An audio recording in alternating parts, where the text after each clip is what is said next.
Assalamualaikum warahmatullahi wabarakatuh. Alhamdulillahirabbil alamin. Wassalatu wassalamu ala asrafil mursalin wa ala alihi wa sahbihi ajma'in. A'udzubillahi minasyaitonir rajim. Bismillahirrahmanirrahim. Qul ya ayyuhal kafirun la a'budu ma ta'budun wa la antum 'abiduna ma a'budu wa la ana 'abidu ma abattu. Wa la antum 'abiduna ma a'budu lakum dinukum waliyadin. Sadaqallahu adzim, sadaqallahu ala Rasulillah sallallahu alaihi wasallam. Pertama, mari kita panjatkan rasa puji syukur kita pada Allah Subhanahu wa taala atas segala rahmat hidayah yang Allah berikan kepada kita semua. Salawat dan salam mari kita haturkan pada junjungan kita Nabi Muhammadin sallallahu alaihi wasallam. Mudah-mudahan kita diberikan kekuatan untuk senantiasa bisa bersolawat. Masyiral muslimin muslimat rahimatullah dimuliakan Allah. Perlu kita ketahui, kehidupan selalu mementingkan apa yang dinamakan ekonomi. Ekonomi sesuatu yang sering kita bicarakan, sering kita cari di dalam kehidupan apapun yang ini berhubungan dengan apa yang dinamakan rezeki. Rezeki bagaimana mencarinya, semua kita jalani semua atas izin Allah. Mencari rezeki dengan cara yang halal, dengan cara yang thayyibah. Maka perlu kita ketahui apapun bentuknya, kejelasan-kejelasan yang sudah Allah berikan kepada hambanya, sudah dijelaskan di dalam Al-Quran, dijelaskan lagi dengan sunnah-sunnah Rasulullah SAW. Maka ini perlu kita garis bawahi bahwa begitu pentingnya kita mencari sesuatu hal yang bersifat halalan thayyibah. Namun, semakin berjalannya modernisasi sekarang ini, reformasi yang ada, segala sekesta yang ada, yang ini akan membebankan bahkan menyudutkan daripada mereka yang mencarinya dengan cara yang tidak benar. Kita tidak bisa membicarakan, tetapi kita bisa tengok sendiri. Apapun yang kita lakukan, benar, halal, haram, hanya kita yang tahu. Ini adalah hablum minallah, hubungan kita pada Allah.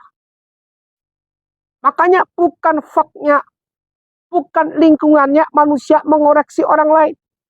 Senantiasa mengoreksi bagaimana mereka mencari rezekinya, bagaimana mereka membagikan rezekinya. Mudah sekali mereka mengklaim, mudah sekali mereka menafsirkan segala sesuatu yang sifatnya arogansinya tinggi. Perlunya kita untuk senantiasa mengetahui ini semua. Agar apa? Agar kita lebih dominan di dalam kita mencari rezeki di jalan Allah Subhanahu wa taala. Apapun bentuknya, apa yang kita cari pasti akan dimintai pertanggungjawaban oleh Allah Subhanahu wa taala. Bismillahirrahmanirrahim. Di dalam surat Al-Isra ayat 27, innal mubaddirina kanu. Sesungguhnya para pemboros itu kanu adalah ikhwana syayatin, adalah saudara-saudaranya, yaitu ke jalan-jalan syaitan. Rasulullah tidak suka umatnya untuk senantiasa hidup boros. Rasulullah mensukai umatnya untuk senantiasa hidup secara hemat. Innal mubaddirina, dengan kata pemboros di sini, ternyata orang yang membaur-baurkan uangnya dengan tujuan yang di luar sedekah, ini akan secara langsung menunjukkan suatu kesombongan. Walladzina kadzabu bi ayatina wastakbaru anha. Dan mereka yang selalu membanggakan dirinya dengan kesombongannya, dia akan masuk ulaika ashabun nari hum fiha khalidun, di neraka selamanya. Maka dengan pemborosan-pemborosan yang terjadi ini, alangkah baiknya kalau dalam Al-Isra sudah dijelaskan sesungguhnya ini merupakan suatu bagian daripada jalannya setan. Kalau kita hidup boros, maka alangkah baiknya kita bisa mawas diri, kita gunakan sesuai dengan keperluan yang ada. Di sini sifatnya boros bukan berarti ketika kita lebih kenal atau lebih kita kenal pelit, pailit, kikir, pin bedit. Ini merupakan jauh sebelumnya. Sodakoh yang harus kita keluarkan, ini bukan berarti pemborosan. Tapi ini adalah masuk dalam hitungan insaldirul rizqo misodakon.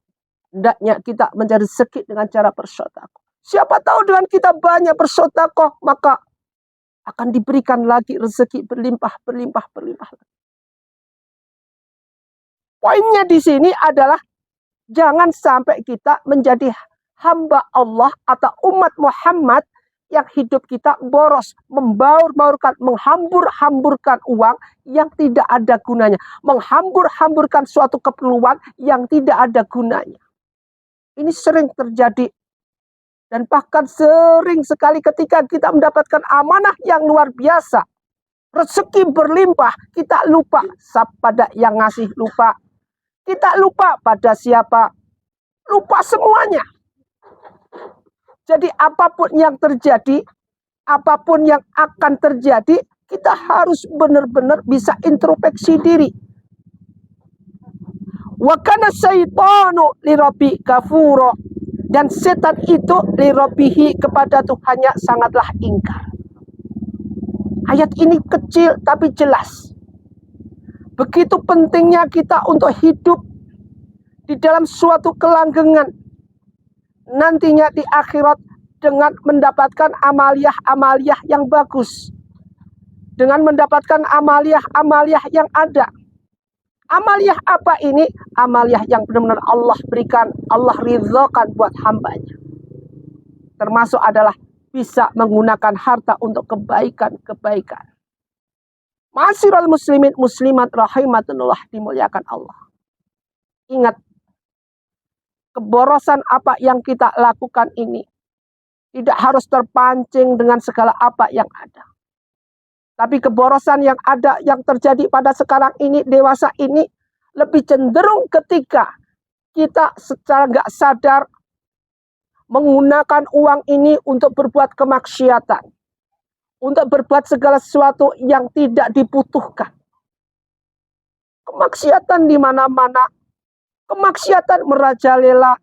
Namun apabila ketika kita bisa menggunakan ini semua dengan baik, terjauhkan dari segala kemaksiatan, maka apa yang terjadi? Terjadilah segala sesuatu yang benar-benar tidak kita kehendaki. Percayalah bahwa apa yang kita lakukan asal kita punya iman di hadapan Allah Subhanahu wa taala, Allah akan berikan. Allah akan lindungi kita, lindungi hambanya dari segala apa yang merupakan itu jalan syaitan. Dunia sekarang sudah lain. Ini adalah dunia akhir zaman di mana kehidupan mewah, bermewah-mewahan sudah ciri-cirinya kiamat. Di mana mereka yang suka menghambur-hamburkan harta sudah ciri-ciri akhir zaman, artinya udah mendekati kiamat. Di mana mereka yang bergaya-gayaan, yang menggunakan uang ini agar diwah orang, sudah ciri-ciri penyakit hati yang tidak bisa terkontrolkan semuanya. Namun, apabila ketika kita bisa menggunakan ini semua secara konsekuensinya yang tinggi, secara kita benar-benar kita gunakan harta ini, amanah ini dengan baik, maka apa yang terjadi? Terjadilah segala sesuatu yang berhubungan dengan amaliyah yang Allah benar-benar dambakan. Ma'asyiral muslimin muslimat rahimatillah dimuliakan Allah Subhanahu wa taala. Jangan jadikan akhir zaman ini merupakan sesuatu yang nantinya akan menghimpit kita, anak-anak kita dari segala rongrongan iblis. Jangan sampai akhir hayat kita, di akhir zaman ini kita mati dalam keadaan su'ul khotimah. Jadikanlah diri kita senantiasa berpondasi dengan iman. Al-imanu atu'minu billahi wal malaikati wa kutubihi wa rasuli wal yaumil akhir wa khotri khari wa syahri. Ma'asyiral muslimin muslimat rahimatullah dimuliakan Allah Subhanahu wa taala. tindak lanjut kelanjutannya tidak lain hanyalah satu. Yang penting di akhir zaman ini kita punya konsep satu. Iman yang ada dalam hati kita ini, jangan sampai hati ini kosong. Jangan sampai hati ini tidak ada apa-apa sekali, tidak ada iman sama sekali, yang notabene-nya ini nanti akan menjadikan kita mursyad, boros di dalam segala hal. Maka dari itu, mari kita bersama-sama, kita belajar bersama-sama, mencari suatu hal di mana di sini kita menjadi hamba Allah yang senantiasa sabar. Ya ayyuhalladzina amanu ista'inu bis-sabri was-shalah innallaha ma'asy-syabirin. Semoga kita jadikan hamba Allah yang senantiasa sabar, mati dalam keadaan husnul khatimah dan dijauhkan dari sifat boros. Semoga bermanfaat. Wabillahi taufiq wal hidayah. Wassalamualaikum warahmatullahi wabarakatuh.